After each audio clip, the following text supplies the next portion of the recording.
Hari ini kita akan membahas tentang biaya bahan baku untuk mata kuliah akuntansi biaya. Untuk pertemuan kali ini kita akan membahas tentang biaya bahan baku ya. Pengertian biaya bahan baku adalah bahan baku atau raw material, bahan yang digunakan dalam membuat produk di mana bahan tersebut secara menyeluruh kelihatan pada produk jadinya atau merupakan bagian terbesar dari bentuk barang. Biaya bahan baku raw material cost adalah seluruh biaya untuk memperoleh sampai dengan bahan siap untuk digunakan yang meliputi harga bahan, ongkos angkut, penyimpanan, dan lain-lainnya. Elemen biaya yang membentuk harga pokok bahan baku yang dibeli, sistem pembeliannya adalah prosedur permintaan pembelian bahan baku, prosedur order pembelian, prosedur penerimaan bahan baku, prosedur pencatatan penerimaan bahan baku di bagian gudang.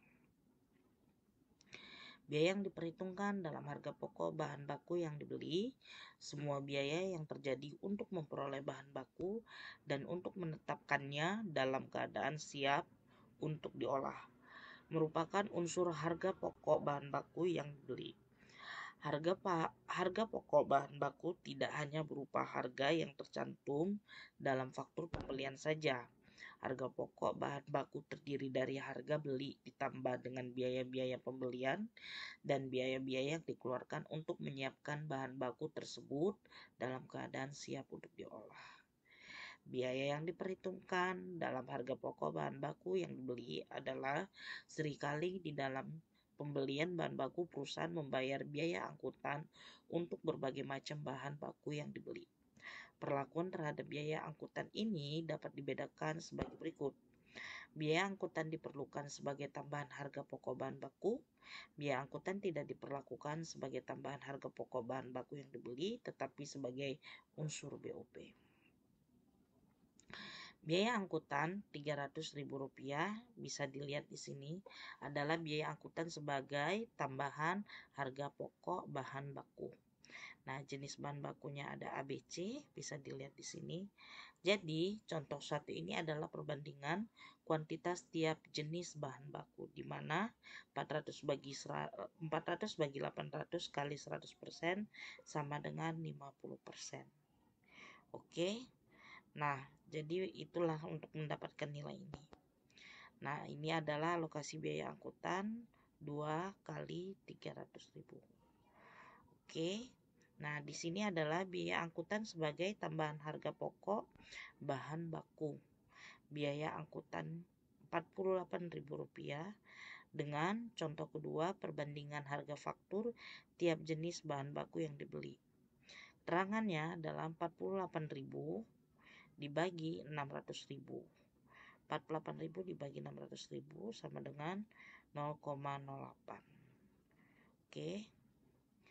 Nah, di sini adalah biaya angkutan dibebankan kepada bahan baku atas dasar tarif ditentukan di muka. Pembebanan biaya angkutan kepada bahan baku yang dibeli atas dasar tarif yang ditentukan di muka persediaan bahan baku pada biaya angkutan. Pencatatan biaya angkutan sesungguhnya dikeluarkan biaya angkutan pada kas. Biaya angkutan dibebankan kepada bahan baku atas dasar tarif ditentukan di muka.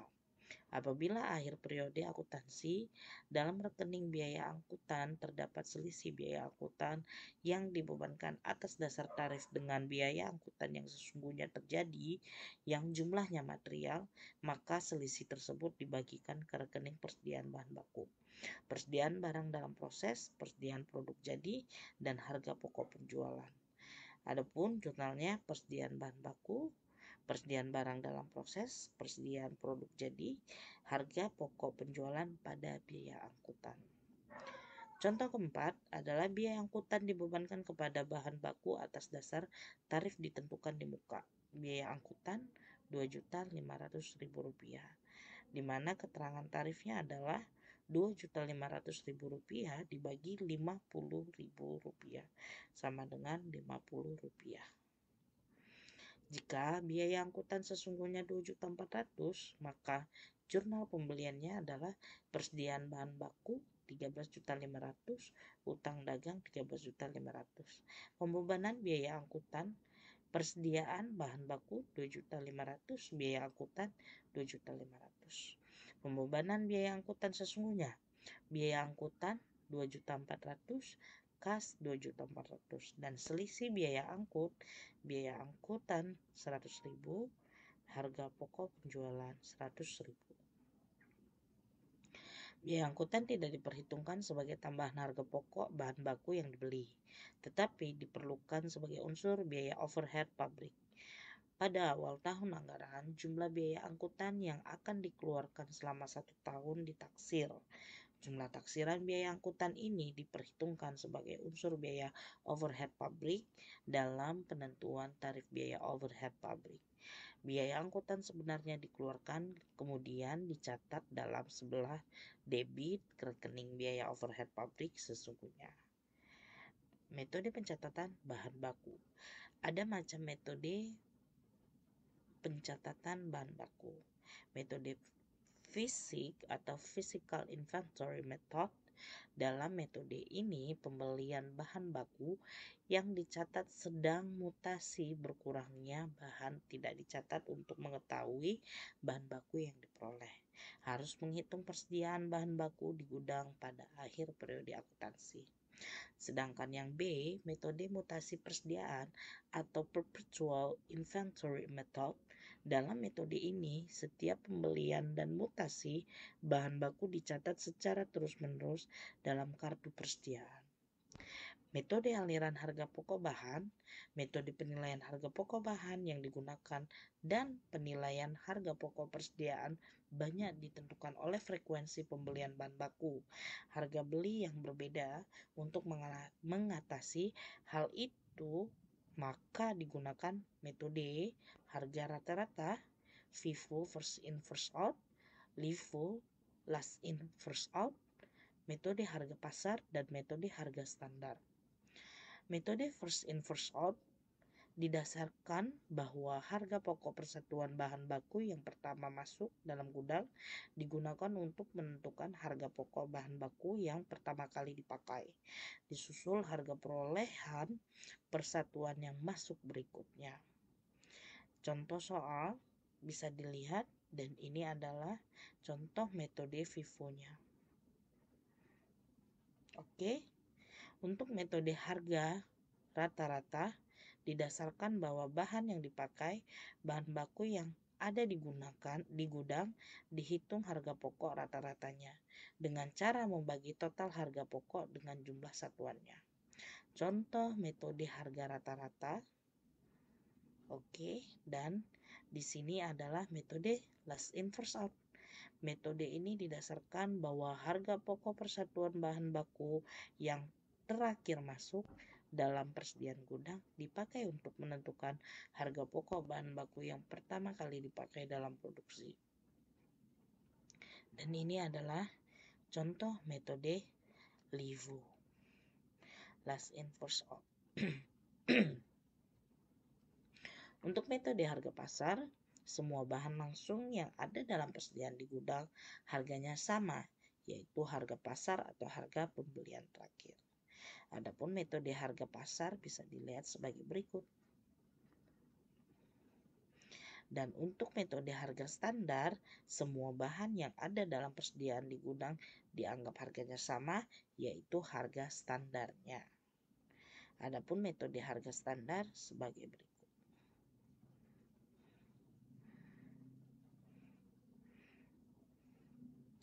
Oke, perencanaan dan pengendalian bahan. Perencanaan kuantitas yang akan dibeli dalam periode akuntansi tertentu, menentukan kuantitas bahan yang dibeli setiap kali dilakukan pembelian, menentukan waktu pemesanan kembali, menentukan kuantitas persediaan bahan, dan pengawasan persediaan. Masalah-masalah khusus yang berhubungan dengan bahan baku yaitu sisa bahan, produk rusak, dan produk cacat.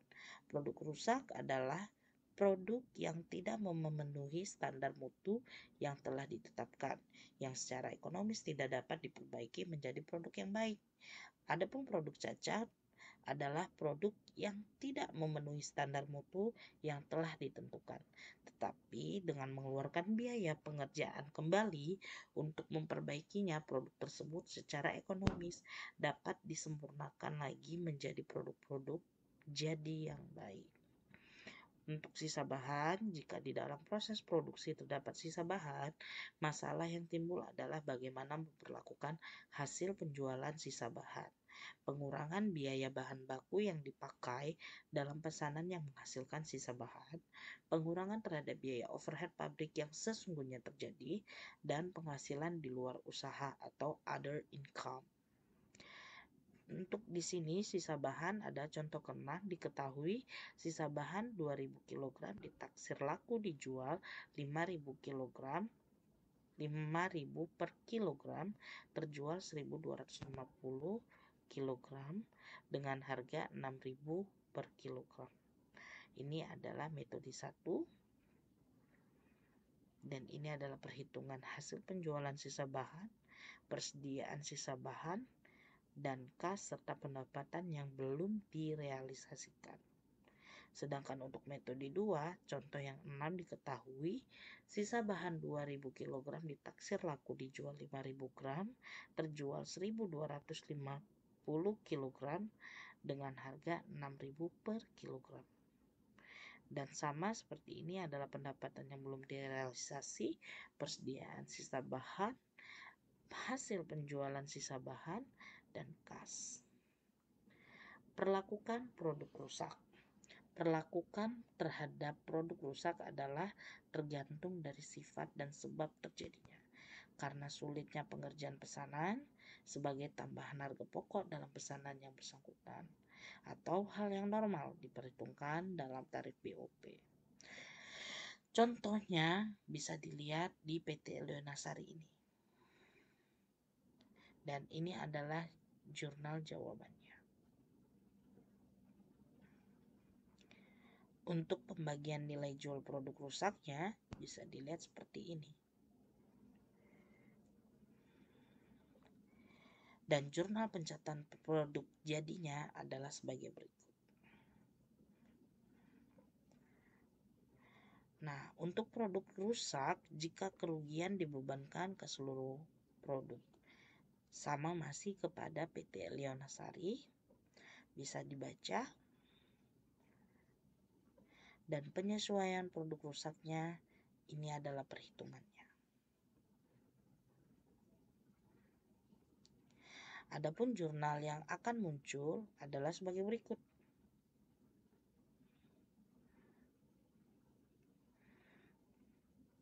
Perlakukan produk cacat. Bagaimana memperlakukan biaya tambahan untuk pengerjaan kembali produk cacat tersebut dapat dibebankan sebagai tambahan biaya produksi pesanan yang bersangkutan atau diperhitungkan dalam tarif BOP. Contoh ke-9 untuk produk cacat PT Rimendi. Ini adalah soalnya. Dan untuk produk cacat ini adalah jawaban untuk jurnalnya terlebih dahulu. Pencatatan biaya pengerjaan kembali jika biaya tersebut dibebankan kepada pesanan tertentu. Dan produk cacat di sini, pencatatan biaya pengerjaan kembali produk cacat jika biaya tersebut dibebankan kepada produksi secara keseluruhan. Oke, ini ada soal. Mohon dapat dikerjakan untuk yang telah memilih untuk mendengarkan video ini. Oke, terima kasih. Sampai ketemu di pertemuan selanjutnya. Wassalamualaikum warahmatullahi wabarakatuh.